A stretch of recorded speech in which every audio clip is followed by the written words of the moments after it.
From government-approved haircuts and banned blue jeans to secret villages with no people in them, North Korea isn't just isolated, it's unlike anywhere else on Earth. Some of these rules are strict, others just plain bizarre. Today we're diving into 15 weird things that exist only in North Korea, and trust us, you've never seen anything like this before. In North Korea, the rulers aren't just presidents, they're practically gods. Kim Il-sung, the country's founder, is still the eternal president, even though he died in 1994. His son Kim Jong-il and grandson Kim Jong-un followed in his footsteps, building a powerful cult of personality. Citizens are expected to worship the Kim family, attend mandatory ceremonies, and hang their portraits in every home. School books, art, music, everything praises the leaders. Questioning their authority? That's not just dangerous, it's unthinkable. In North Korea, loyalty isn't optional. It's a way of life. Next up, what happens if someone breaks that loyalty? The answer will shock you. Imagine being punished not just for your mistake, but for something your grandfather did. That's real life in North Korea. If someone commits a political crime, their children and grandchildren can be punished too. This three-generation punishment means entire families are sent to labor camps for decades, often without a trial. It's one of the harshest policies in the world, designed to erase rebellion from the root. Even if you're innocent, your bloodline could be considered guilty. The result? Total fear. People remain silent, not just to protect themselves, but their entire families. And what does the regime do to maintain this illusion of success? Let's talk about fake cities. Gyeongdong looks perfect from a distance. Tall buildings, fresh paint, even streetlights. But walk up close, and it's all empty. This propaganda village near the South Korean border is one of North Korea's many fake towns. These places were built to show the world and their own citizens that North Korea is thriving. But the windows are fake, the buildings are empty shells, and no one actually lives there. It's all smoke and mirrors. The goal? Convince outsiders that the regime has it all figured out. And if the buildings are controlled, guess what else is? Your hairstyle, seriously. In North Korea, freedom doesn't extend to the salon. The government has a list of exactly 28 approved hairstyles, 10 for men, 18 for women. You want a trendy look? That's a hard no. Men can't grow their hair long, and women have to follow strict, modest styles. Getting the wrong cut isn't just frowned upon, it could land you in trouble.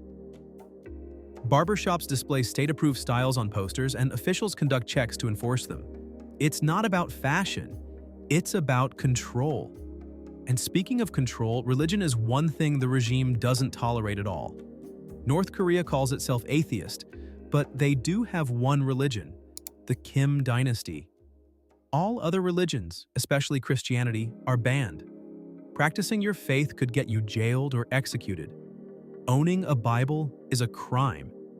Instead, citizens are expected to take part in ceremonies that honor the Kims as near-divine figures.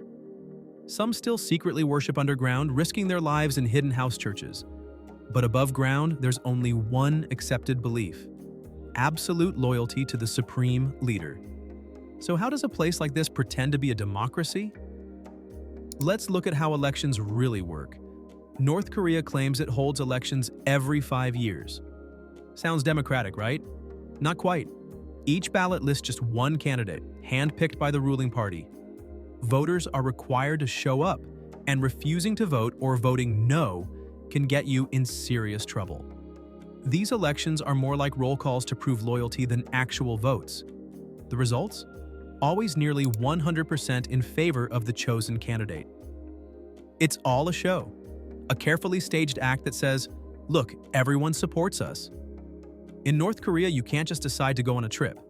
Travel within the country is strictly controlled. Citizens need government approval to visit other cities, and unauthorized movement can lead to arrest. And forget international travel. Only the elite are allowed passports. Now here's the weirdest part. In many neighborhoods, mornings begin with loudspeakers blaring patriotic music or exercise instructions at dawn. It's like a national alarm clock meant to keep people disciplined and loyal from the moment they wake up. No snooze button here. Next, we're diving into a world where music choices could get you killed. Yes, really. In North Korea, listening to the wrong song can get you executed.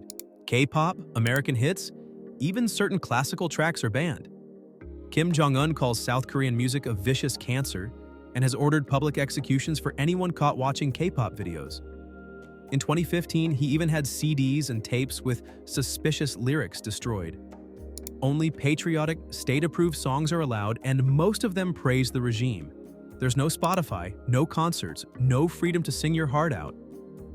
Up next, what about the internet? Hint, it's not what you think. The internet in North Korea is more like a heavily filtered digital fishbowl. Ordinary citizens don't have access to the global internet. Instead, they use a tightly restricted intranet called Kwangmyong, which has only 28 approved websites, all government-controlled. Think recipes, propaganda, and leader worship, not Google, YouTube, or Wikipedia. You need special permission to own a computer, and using a foreign USB drive could get you jailed. No TikTok dances here, unless they're praising the supreme leader. So if you thought you could online shop your way to freedom, just wait until you hear about their fashion rules. Wearing blue jeans in North Korea, that's a crime.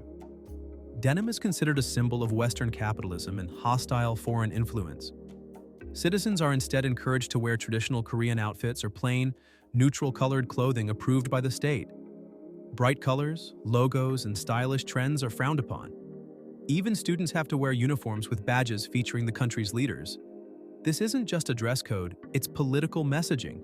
What you wear shows how loyal you are. And speaking of appearances, some women are handpicked for a role that's as secretive as it is strange. There's a pleasure squad for the supreme leader.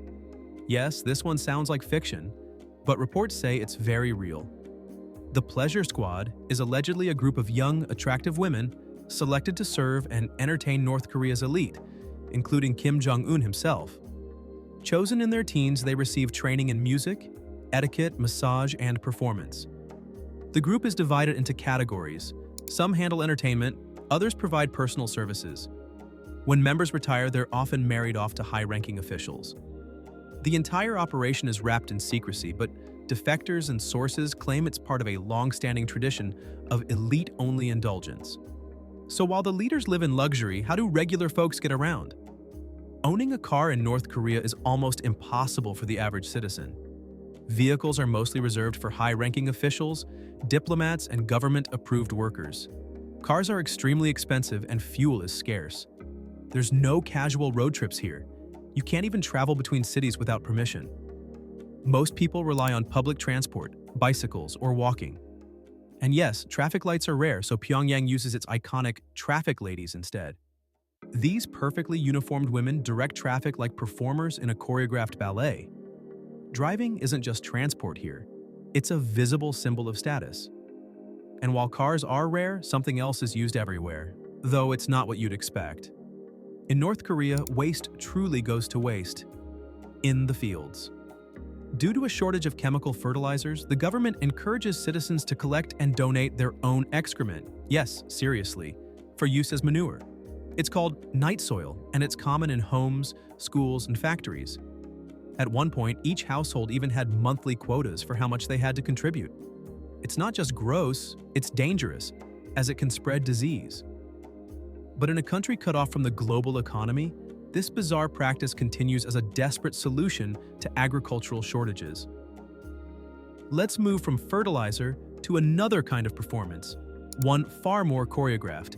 The Arirang Mass Games are a jaw-dropping display of unity. Thousands of performers executing flawless, synchronized routines in Pyongyang's Mayday Stadium, the world's largest. The catch? It's all mandatory.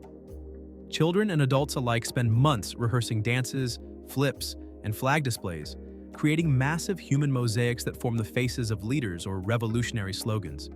It's propaganda on a stadium-sized scale.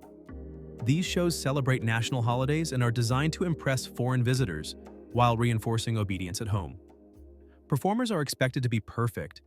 Mistakes aren't just frowned upon, they can be punished. And finally, if you think that's strict, wait until you hear what's considered a crime. Mocking Kim Jong-un, even in private, can lead to imprisonment or worse. Joking about his appearance, questioning decisions, or mishandling a propaganda poster is a serious offense. The regime considers the leader's image sacred. In 2023, a new law was passed that made disrespect even more punishable. That includes sarcastic comments, graffiti, or even a torn newspaper with his face on it. There's zero tolerance. Surveillance is everywhere. Neighbors report on each other and fear rules the streets. In North Korea, silence isn't golden. It's survival. So after all this, would you ever dare visit? From fake cities to forced morning workouts, it's clear that life in North Korea is full of strange, state-controlled surprises. Whether terrifying or just plain weird, these quirks reveal a world most of us can hardly imagine. Which fact shocked you the most? Let us know in the comments below. Thanks for watching, and we'll see you in the next one.